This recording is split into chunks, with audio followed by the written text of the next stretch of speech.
Bonjour les explorateurs de l'histoire. Aujourd'hui, on va parler de la Tour Eiffel, cette grande dame de fer. En 1889, la France célèbre les 100 ans de la Révolution française. Pour cet anniversaire, Paris accueille un très grand événement, l'exposition universelle. Ce genre d'exposition est comme une grande foire internationale où chaque pays montre ses inventions, ses machines, son savoir-faire. La France va en profiter pour frimer et montrer qu'elle est à la pointe de la modernité. Conséquence, un concours d'architecture est lancé pour construire un grand monument original et impressionnant.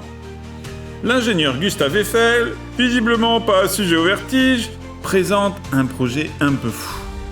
Une immense tour de fer plus haute que toutes les constructions jamais réalisées. Mais à l'époque, cette idée ne plaît pas à tout le monde. De nombreux artistes et habitants crient « Au scandale !» Des personnalités comme Maupassant, Verlaine, Garnier, Renan signent même une pétition contre cette tour de métal inutile. Mais malgré les râleurs, le projet est accepté et les travaux commencent. La construction démarre en janvier 1887, sur le champ de Mars, près de la Seine. La tour est fabriquée en fer puddlé, un matériau solide et léger pour l'époque. Il faut poser les fondations et les socles des pieds, puis assembler 18 038 pièces métalliques grâce à 2 500 000 rivets. Les pièces fabriquées en usine sont assemblées sur le site grâce à des échafaudages et des grues. Comme un immense Lego, mais avec un paquet de pièces et en version colosse. Les travaux durent 2 ans, 2 mois et 5 jours. Et en mars 1889, la tour est terminée, juste à temps pour l'ouverture de l'exposition universelle.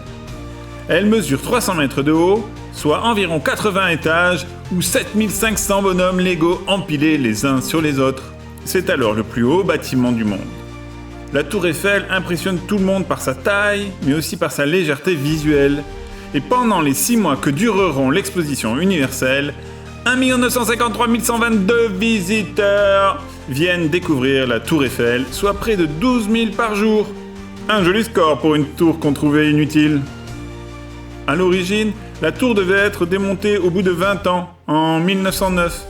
Mais Gustave Eiffel, jamais à court d'idées, installe des antennes sur la tour pour faire des expériences de télégraphie sans fil, c'est-à-dire envoyer des messages à distance. Résultat, la tour devient utile et on décide de la conserver. Et on a bien fait, car au fil des années, la tour Eiffel devient un site de plus en plus touristique. Des ascenseurs sont installés, des visiteurs viennent du monde entier pour monter au sommet et acheter une tour Eiffel porte-clés. Aujourd'hui, la tour Eiffel est l'un des monuments les plus visités du monde avec environ 7 millions de visiteurs chaque année. Comme quoi, même les idées les plus bizarres peuvent devenir légendaires. That's all folks, à la prochaine et pense à liker et à t'abonner.